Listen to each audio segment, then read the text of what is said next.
त्याचे गुणधर्म या संदर्भात माहिती आपण घेणार आहोत। सुरुवातीला रेषाखंड म्हणजे काय बघा।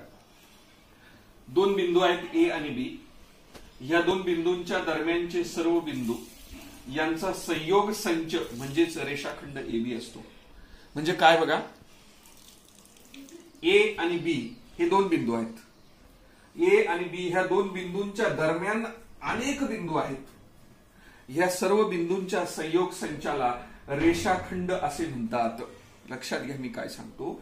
ए आणि बी च्या दरम्यान असे अनेक बिंदू आहेत, जवळ सर्व बिंदू एकत्र केले त्यांच्यापासून रेषाखंडाची निर्मिती झाली आणि त्यालाच रेषाखंड एबी असं म्हणतात। लक्षात घ्या, आता रेषाखंड हा जो शब्द आहे ना, रेषेचा रे घ्यायचा आणि खंडाचा ख घ्यायचा आणि म्हणून त्याला रेख एबी किंवा रेख बीए असा उलटा बी वाचला तरी चालतो।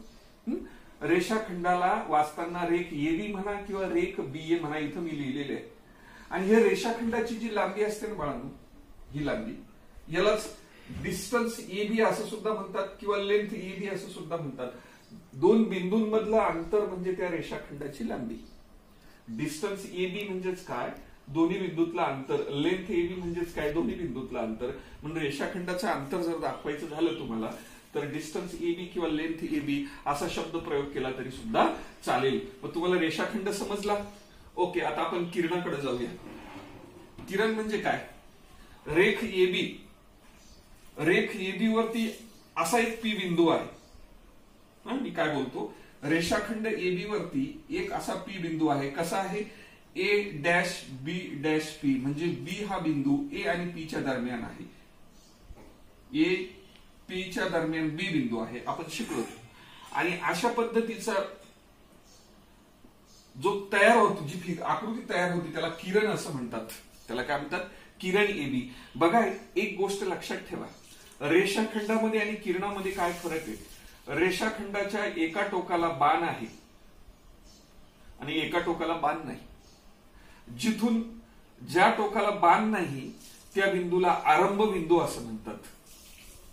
रेषाखंडाच्या किरणाच्या ज्या टोकाला बाण नाही त्याला आरंभ बिंदू असं म्हणतात आणि ह्या एका बाजूला बाण आहे बघा या ठिकाणी, म्हणून किरण। बघा, जसं सूर्यकिरण, सूर्यकिरण याचा अर्थ काय, सूर्यापासून निघालेले किरण। मग त्याचा आरंभ बिंदू कुठे असेल, सूर्य। जिथून तो निघाला आहे की नाही, तो त्याचा आरंभ बिंदू असतो। म्हणून किरण एपीचा आरंभ बिंदू ए आहे। जर एखाद्याने उलट वाचलं, किरण पीए जर वाचलं तर त्याची दिशा चुकून जाईल। ज्या दिशेला जातो ना तो, आहे की नाही, मग आरंभ बिंदू पासून सुरुवात करायची, ह्या दिशेला चालला म्हणून असं इकडे वाचायचं।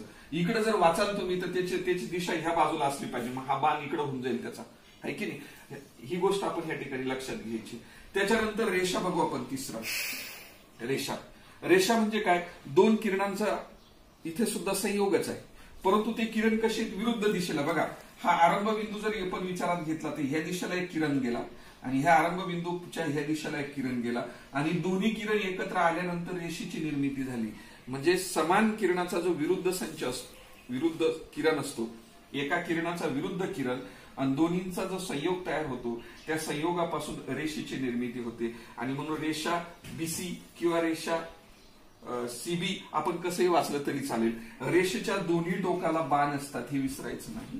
किरणाच्या फक्त एकाच टोकाला बाण असतात। रेषाखंडाच्या दोन्ही टोकांना बाण नाहीत, हा फरक मूलभूत लक्षात ठेवायचा आहे।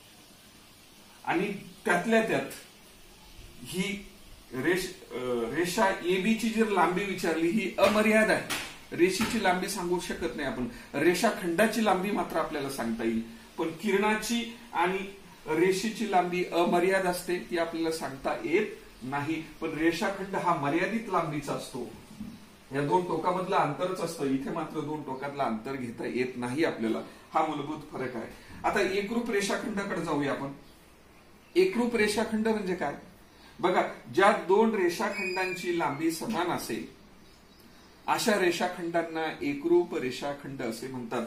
आकृतीत मी दोन रेषाखंड काढले, दाखवले तुम्हाला, एबी नावाचा रेषाखंड आणि पीक्यू नावाचा रेषाखंड। एबी रेषाखंडाची जी लांबी आहे ती लेंथ एबी म्हटली, बरोबर। पीक्यू ची लांबी लेंथ पीक्यू म्हटली आणि दोन्हीची लांबी जर समान असेल तर हेच विधान आपण खाली लिहू शकतो, फक्त यल काढतो, तिथे रेख शब्द टाकतो, म्हणजेच रेषाखंड AB आणि रेषाखंड PQ हे बरोबरच्या चिन्हाच्या ऐवजी या ठिकाणी एकरूपतेचं चिन्ह टाकतो. रेख AB एकरूप रेषाखंड PQ केव्हा, जेव्हा दोन्हींची लांबी समान असेल तेव्हा. ओके, मग आता एकरूप रेषाखंड तुम्हाला समजला. आता एकरूप रेषाखंडाचे गुणधर्म आपण या ठिकाणी बघूया. खूप इंटरेस्टिंग पार्ट आहे. त्याच्यातला पहिला गुणधर्म आहे परावर्तनता. परावर्तनता म्हणजे काय? समजा तुम्ही आरशासमोर गेल्यानंतर तुम्हाला कोणाचा चेहरा दिसणार? तुमचा स्वतःचा चेहरा, म्हणजे स्वतःचं परावर्तन आपल्याला आरशामधून होतं. तसंच अगदी परावर्तनता हा गुणधर्म काय सांगतो? रेख AB एकरूप रेख ABच, म्हणजे प्रत्येक रेषाखंड हा स्वतःशीच एकरूप असतो. लक्षात ठेवा, प्रत्येक व्यक्ती ही स्वतःशीच एकरूप असेल. एक व्यक्ती दुसऱ्यासारखी कधीच असू शकत नाही. म्हणून प्रत्येक व्यक्ती जशी स्वतःशी एकरूप असते, अगदी त्याच पद्धतीने प्रत्येक रेषाखंड हा स्वतःशीच एकरूप असतो. ह्या गुणधर्मालाच परावर्तनता नावाचा गुणधर्म असं म्हणतात. त्याला इंग्लिशमध्ये रिफ्लेक्झिव्हिटी असा शब्द आहे. काय शब्द आहे? रिफ्लेक्झिव्हिटी म्हणजेच परावर्तनता. त्याच्यानंतर 2 नंबरचा गुणधर्म आपण या ठिकाणी बघतो, सममितता. त्याला इंग्लिशमध्ये सिमेट्री असं म्हणतात. आता सममितता म्हणजे काय? समजा एक रेषाखंड दुसऱ्याशी एकरूप झाला, नाही का, म्हणजेच रेख AB हा एकरूप रेषाखंड CD. याचा अर्थ काय? AB ची जेवढी लांबी आहे तेवढीच लांबी CD ची आहे. म्हणजेच काय होतं, तर रेख CD जो आहे ना, तो कोणाशी एकरूप असला पाहिजे? ABC एकरूप. फक्त नाव बदलले पहा. जर रेख AB एकरूप रेख CD, याचा अर्थ काय झाला? AB ची जेवढी लांबी तेवढीच लांबी CD ची. म्हणजेच काय झाली, तर रेख CD एकरूप रेख AB, म्हणजे CD आणि AB काय झाले? तुमचे एकरूप झाले. तेच विधान फक्त उलट पालट केलं. चला, दुसरा आहे संक्रामकता नावाचा गुणधर्म. त्याला ट्रान्झिटिव्हिटी असं म्हणतात. संक्रामकता नावाचा गुणधर्म आपण या ठिकाणी 3 रेषाखंड विचारात घेणार आहोत. AB, CD आणि PQ. पहा किती इंटरेस्टिंग आहे. जर AB रेषाखंड एकरूप CD शी असेल, CD रेषाखंड एकरूप PQ शी असेल, तर याचा अर्थ काय होतो? AB आणि PQ सुद्धा एकरूपच आहेत. जसं हा AB CD चा भाऊ आहे, CD PQ चा भाऊ आहे, तर AB आणि PQ सुद्धा भाऊ भाऊच असतील. जसं हे नातं आपण सांगतो, अगदी तसंच AB रेषाखंड एकरूप CD, CD रेषाखंड एकरूप जर PQ असेल, याचा अर्थ AB आणि PQ काय झाला? एकरूप झाला. आणि त्या गुणधर्मास काय म्हणतात? संक्रामकता गुणधर्म असं म्हणतात. त्याला ट्रान्झिटिव्हिटी असं म्हणतात. थांबा. ओके, 6वा पॉइंट आहे, 6वा मुद्दा, रेषाखंडाचा मध्यबिंदू. अशा पद्धतीचा एक AB नावाचा रेषाखंड आपण ह्या ठिकाणी काढला. बघा, जर M हा बिंदू A आणि B च्या दरम्यान असेल, AB च्या दरम्यान M हा बिंदू असेल, आणि अतिशय महत्वाची गोष्ट, जर इथपर्यंतचं अंतर, हे अंतर आणि हे अंतर जर समान असेल, आहे की नाही, AM चं अंतर आणि BM चं अंतर सारखं असेल, म्हणजेच काय झालं? रेख AM एकरूप रेख BM. इथं लिहिलं बघा, रेख AM एकरूप रेख BM, म्हणजे दोन्ही अंतर समान जर असतील तर 100% आपण असं सांगू शकतो, M हा बिंदू रेख AB चा मध्यबिंदू आहे. म्हणजे तो मध्यवर्ती आहे, सेंटरवरती आहे, असं त्याचा अर्थ झाला. म्हणून बघा, तर M बिंदू रेख AB चा मध्यबिंदू आहे असे म्हणतात. मग ते मध्यबिंदू असेल तर आपण लक्षात ठेवा, लेंथ या ठिकाणी महत्वाची काय? Length AM is equal to length काय पाहिजे तुमची? BM पाहिजे. ही 8 खूप महत्वाची. दोन्ही टोकातला अंतर सारखं असेल तर M बिंदू हा AB च्या मध्यावरती आहे आपण असं म्हणू शकतो. आणि हे विधान आपण या ठिकाणी घेतलेले आहे. चला, 2 रेषाखंडांची तुलना बघूया. 2 रेषाखंडांची तुलना करताना आपण काय म्हणतो? एक एकापेक्षा मोठा आहे किंवा एक दुसऱ्यापेक्षा लहान आहे, अशी तुलना आपण नेहमी करत असतो. समजा या ठिकाणी AB नावाचा रेषाखंड घेतात, दुसरा तिरपा रेषाखंड काढतो मी या ठिकाणी, समजा याला PQ नाव देतो. ओके, दोन्ही रेषाखंडांकडे बघितल्यानंतर तुमच्या लक्षात येईल, AB रेषाखंडाची लांबी ही PQ रेषाखंडापेक्षा जास्त दिसते. याच्यावरून आपण असं म्हणू शकतो, लेंथ AB आहे की नाही, length AB is greater than length PQ असं म्हणू शकतो. आणि असं जर असेल तर आपण हेच विधान आपण असं म्हणू शकतो, रेख AB हा मोठा आहे कोणापेक्षा, रेख PQ पेक्षा. उलट विधान असं पण करता येईल, रेख PQ इकडे लिहिता येतो आपल्याला, रेख PQ, आणि हे चिन्ह फक्त बदलायचं, इकडे काय घेऊ शकतो तुम्ही, रेख AB. अशा पद्धतीने आपण दोन रेषाखंडांची तुलना सुद्धा आपल्याला करता येते. जो छोटा असेल त्याच्या बाजूला असं चिन्ह घेणार, मोठ्याच्या बाजूला हे चिन्ह घेणार, length AB is greater than length PQ, अशा पद्धतीने आपण लिहू शकतो. आणि तेच लेंथ शब्द L काढून टाकला, फक्त काय घेतला, रेख लिहिला फक्त या ठिकाणी, हाच बदल आपण घेतला. ओके. सराव संच 1.2. सराव संच 1.2 मधला पहिला प्रश्न आहे बघा. पुढील सारणीत संख्या रेषेवरील बिंदूंचे निर्देशक दिले आहेत, त्यावरून पुढील रेषाखंड एकरूप आहेत किंवा नाही ते ठरवा. या ठिकाणी बिंदू ABCDE अशा पद्धतीने बिंदू दिले आणि त्याच्या खाली निर्देशक दिले. A चा निर्देशक -3 आहे, B चा 5 आहे, C चा निर्देशक 2 आहे आणि D चा निर्देशक -7 आणि E पण दिलेला आहे, E चा निर्देशक 9. अशा पद्धतीने संख्या रेषेवरील जे बिंदू असतात ते फक्त आपल्याला सारणीमध्ये दिलेले आहेत. आणि याच्यावरून काय विचारलं तुम्हाला बघा, रेख AB व रेख DE हे दोन रेषाखंड एकरूप आहेत किंवा नाही, पहिल्यांदा आपण ते चेक करूया. ते चेक करत असताना मग मी या ठिकाणी लिहिलं रेख DE व रेख AB. आता त्याच्यात पहिल्यांदा रेख DE चं डिस्टन्स आपल्याला या ठिकाणी काढायचं. मग अंतराच्या सूत्रानुसार रेख DE चं डिस्टन्स काढताना D बिंदूचा निर्देशक तुमचा किती, इथे -7 आहे की नाही. नंतर E बिंदूचा निर्देशक किती आहे तुमचा, 9. मला सांगा दोन्हीमध्ये मोठा कोण आहे, 9 मोठा आहे की नाही. -7 पेक्षा 9 मोठा आहे, म्हणून पहिल्यांदा 9 लिहिला, वजा, नंतर वजा चिन्ह टाकलं आणि पुढचे हे -7 लिहिलं. 9 जसेच्या तसे, हे वजा वजा अधिक काय झाले 7, 9 आणि 7 तुमचे 16 झाले. त्याच्यानंतर AB डिस्टन्स काढूया. मग AB चं डिस्टन्स काढताना A बिंदूचे निर्देशक बघा -3 आहे, A बिंदूचे निर्देशक -3. त्याच्यानंतर B बिंदूचे निर्देशक 5 आहे. कोण मोठा आहे, 5 मोठा आहे. 5 मोठा आहे तो पहिल्यांदा घेऊया, 5 लिहिला, वजा चिन्ह लहान संख्या नंतर घेतली ती -3 आहे. हे 5 हे वजा वजा अधिक 3, 5 3 मिळवले तुमचे किती झाले, 8 झाले. पहा, पहिलं 16 आलं, दुसरं 8 आलं. मग दोन्हीमध्ये फरक आहे की नाही, एक मोठा आणि एक छोटा झाला. म्हणून लेंथ DE म्हणजे DE ची लांबी आणि लेंथ AB ची लांबी, दोन्ही लांबी समान नाहीत, सारख्या नाहीत, इज नॉट इक्वल टू असं चिन्ह आहे, हे सेम नाहीये असा त्याचा अर्थ झाला. जर दोन्ही रेषाखंडांची लांबी समान नसेल तर आपण काय म्हणतो, मग रेख DE व रेख AB हेच शब्द वापरलेत बघा. रेख DE फक्त रेख शब्द लावले तिथे, DE व AB एकरूप नाहीत असा त्याचा अर्थ झाला. चला 2 नंबर कडे जाऊ. 2 नंबरचं इथं दिलं रेख BC व रेख AD, तेच शब्द इथं लिहिले, रेख BC व AD. त्याच्यात पहिल्यांदा BC चं डिस्टन्स आपण या ठिकाणी काढणार आहोत. रेख BC बरोबर B चे निर्देशक काय तुमचे 5 आहे.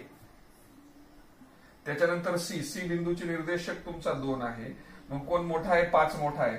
जो मोठा असतो तो आधी घ्यायचा, वजा, हे तुमचे 2 झाले. 5तनं 2 गेल्यानंतर खाली 3 उरले. चला डिस्टन्स AD शोधूया. आता AD चं डिस्टन्स काढताना A बिंदूचा निर्देशक -3 आहे आणि D बिंदूचा निर्देशक -7 आहे. या दोन संख्यांमध्ये कुठली संख्या मोठी आहे, जी लहान दिसते ती मोठी असते. ऋण संख्येत जी लहान संख्या असते ती मोठी म्हणून घ्यायची असते आपल्याला. म्हणून या ठिकाणी -3 आधी घेतली, नंतर वजा चिन्ह आणि हे -7 ठेवले. हे -3 जसेचे तसे, वजा वजा अधिक 7 झाले. 7तनं हे 3 गेल्यानंतर 4 उरले. पुन्हा बघा ह्या ठिकाणी दोन्ही अंतर समान नाहीत, म्हणून मी खाली लिहिताना असं लिहिलं, डिस्टन्स BC आणि डिस्टन्स ED, त्याला लेंथ असा शब्द वापरला, D न वापरता. तुम्ही DE वापरला असता तरी चालला असता. दोन्ही समान नाहीत म्हणजे इज नॉट इक्वल टू, बरोबरचे चिन्ह त्याला अशी उभी रेषा मारली म्हणजे दोन्ही समान नाहीत असा त्याचा अर्थ झाला. मग ते जर समान नसतील तर आपण म्हणू शकतो रेख BC व रेख ED एकरूप नाहीत. चला आता तिसऱ्या क्रमांकाकडे जाऊया. तिसरं BE आणि ED दिलं, म्हणून आपण इथं BE आणि ED घेतले बघा. पहिल्यांदा BE चं डिस्टन्स काढूया. BE चं डिस्टन्स काढताना B चा निर्देशक बघा किती तुमचा 5 आहे, तो 5 लिहिला मी इथे. नंतर E चा निर्देशक तुमचा 9 आहे, तो 9 लिहिला. कोणती संख्या मोठी आहे, 9 ही संख्या मोठी आहे, म्हणून 9 संख्या त्याच्यातनं लहान संख्या वजा करा. 9तनं 5 गेल्यानंतर तुमचे 4 उरले. BE ची लांबी 4 आली. आता ईडी ची लांबी शोधूया. तो ईडी ह्या ठिकाणी घेतला. डिस्टन्स ईडी बरोबर ए चा निर्देशक तुमचा आहे -3 आणि डी चा निर्देशक आहे -7. म्हणजे याचा अर्थ -3 हा मोठा आहे -7 पेक्षा, म्हणून लिहिताना -3 -7 लिहिले. बरोबर. हे -3 जसेच्या तसे +++7 झाले. 7 हे 3 गेल्यानंतर 4 उरले. पहा उजव्या बाजू दोन्ही सेम आल्या. ती पहिलं 4 आहे, दुसरं पण 4 आलं. याचा अर्थ काय झाला, बीईचं अंतर आणि ईडीचं अंतर सेम आहे, म्हणून लेंथ बीई बरोबर लेंथ ईडी सारख्या आहेत असा त्याचा अर्थ झाला. मग जर समान असतील तर रेख बीई व रेख ईडी काय आहेत तुमचे, एकरूप आहेत असं आपल्याला या ठिकाणी म्हणता येईल. चला पुढचं उदाहरण. ओके. प्रश्न दुसरा बघा. बिंदू एम हा रेख एबीचा मध्यबिंदू आहे आणि एबी बरोबर 8, तर एम बरोबर किती. बघा या ठिकाणी असा एक रेषाखंड काढला मी. हाय एबी रेषाखंड आहे. एबी रेषाखंडामध्ये एम हा बिंदू त्याचा मध्यबिंदू आहे. मग मध्यबिंदू जर असेल तुमचं एमचं अंतर आणि एमडीचं अंतर सारखंच असतं, है की नाही. मग त्या ठिकाणीच लिहिलं बिंदू एम हा रेख एबीचा मध्यबिंदू आहे. एम हा एबीचा मध्यबिंदू आहे आणि म्हणून याचा अर्थ काय झाला, एम हा बिंदू ए आणि बीच्या मध्य दरम्यान आहे. हे पण विधान आपण या ठिकाणी लिहिलं. हे जर असं असेल तर याचा अर्थ काय, हे डिस्टन्स आणि हे डिस्टन्स तुमचं सारखं असतं. एएमचं अंतर आणि एमबीचं अंतर सारखं, म्हणून लिहिताना एएम बरोबर एमबी लिहिलं. याचा अर्थ एएम म्हणजे काय हो, एबीच्या निम्मे झाला ना तो, है की नाही. आणि म्हणून एएम बरोबर 1/2 एबी, म्हणजे एबीच्या निम्मे लिहिण्यासाठी असं लिहितात बरं का. एबीला 1/2 न गुणणं म्हणजेच काय केलं, एबीच्या निम्मे आणि 1/2 गुणिले एबी. एबीची किंमत तुम्हाला दिलेली 8, ही 8 या ठिकाणी ठेवली. आता भाग देऊया. बे 1 बे, बे चोक 8 आणि हा तुमचा भाग आला 4, 4 1 4, म्हणजे एएमचं अंतर किती आलं तुमचं 4. 100% जर हे तुमचं 8 असेल तर हे तुमचं 4 येईल आणि हे तुमचं किती येईल 4, म्हणून एएम बरोबर किती यायला पाहिजे तुमचा 4. ओके. प्रश्न तिसरा. बिंदू पी हा रेख सीडीचा मध्यबिंदू आहे आणि सीपी बरोबर तुमचे 2.5, तर रेख सीडीची लांबी तुम्हाला काढायला सांगितली. बघा सीडी एक रेषाखंड आहे. सीडी नावाचा रेषाखंड, त्याच्यात पी बिंदू त्याचा मध्यबिंदू आहे. सपोज पी मध्यबिंदू आहे. हे डिस्टन्स आणि हे डिस्टन्स तुमचं सारखं असेल. ओके. आणि मग बघा या ठिकाणी दिलं बिंदू पी बिंदू हा सीडीचा मध्यबिंदू आहे, दाखवलंच आपण. याचा अर्थ पी बिंदू हा सी आणि डीच्या दरम्यान आहे. लगेच आपण ते दाखवतोय. C dash P dash D म्हणजे पी सी आणि डीच्या दरम्यान आहे. ह्या विधानावरून असं लिहू शकतो सीपी बरोबर पीडी. बघा सीपी बरोबर पीडी, याचाच अर्थ सीपी बरोबर, आता हे सीपीचं अंतर जर काढायचं असतं तर सीडीच्या अंतराच्या निम्मे करतो आपण, म्हणून सीपी बरोबर काय केलं 1/2 सीडी. सीडीच्या निम्मे केलं तर सीपी मिळतो. आता सीपी तुमचा दिलेला आहे 2.5, म्हणून या ठिकाणी मी लिहू शकतो 2.5 बरोबर तुमचे हे 1/2 सीडी आहे. मग हा 2.5 त्याला गुणिले हे 2 करा, है की नाही, तिरकस गुणाकार 2 केले तर तुमच्या इकडे किती राहिले शिल्लक सीडी. म्हणजे 2.5 ला जर 2 ने गुणलं म्हणजे 25 50 आणि त्याच्यावर एक दशांश स्थळ ठेवलं बरोबर तुमचा सीडी. याचाच अर्थ सीडी बरोबर हे दशांश स्थळानंतरचा शून्याला अर्थ नाही, म्हणून सीडीची लांबी किती आली तुमची 5. आणि तुम्हाला नेमका सीडी काढायला सांगितला होता. ओके. चालू ठेवून अजून आहे पण ते होणार नाही. चला प्रश्न केलं सुरू. प्रश्न चौथा. जर एबी बरोबर 5 सेंटीमीटर, पीबी बरोबर बीपी बरोबर 2 सेंटीमीटर आणि एपी बरोबर 3.4 सेंटीमीटर, तर त्या रेषाखंडांचा लहान मोठेपणा ठरवा. ज्याची लांबी जास्त तो सगळ्यात मोठा, ज्याची लांबी कमी तो सर्वात लहान. हा गुणधर्म आपल्याला माहिती आहे. आणि म्हणून हे बघा जसंच तसं लिहिलं, हे पण जसंच तसं इथं घेतलं आणि इथं घेतलं. नंतर काय केलं बघा, एबी 5 आहे, मोठा आहे. मग याच्या खालोखाल हा एपी घेतला, एपी 3.4 आणि त्याच्यापेक्षा कमी हा तुमचा पीपी 2, म्हणजे मी उतरत्या क्रमाने त्यांची मापं लिहिली. मग एबी सगळ्यात मोठा, त्याच्यापेक्षा थोडासा कमी एपी आहे आणि त्याच्यापेक्षा थोडासा कमी बीपी आहे. आणि म्हणून लिहिताना बघा एबी, एपी आणि बीपी. एबी मोठा एपी पेक्षा आणि एपी मोठा बीपी पेक्षा, हे चिन्ह मोठं दाखवतं, greater than. AP is greater than AB is greater than AP आणि AP is greater than BP असा त्याचा अर्थ झाला. हे लक्षात ठेवा. आता ह्या विधानावरून आपण असं म्हणू शकतो रेख AB हा सर्वात मोठा रेषाखंड आहे, हा सगळ्यात मोठा रेषाखंड आणि शेवटच्या टोकाला BP हा सर्वात लहान रेषाखंड आहे. बस एवढंच आपल्याला ह्या ठिकाणी दाखवायचं होतं. थांबूया या ठिकाणी.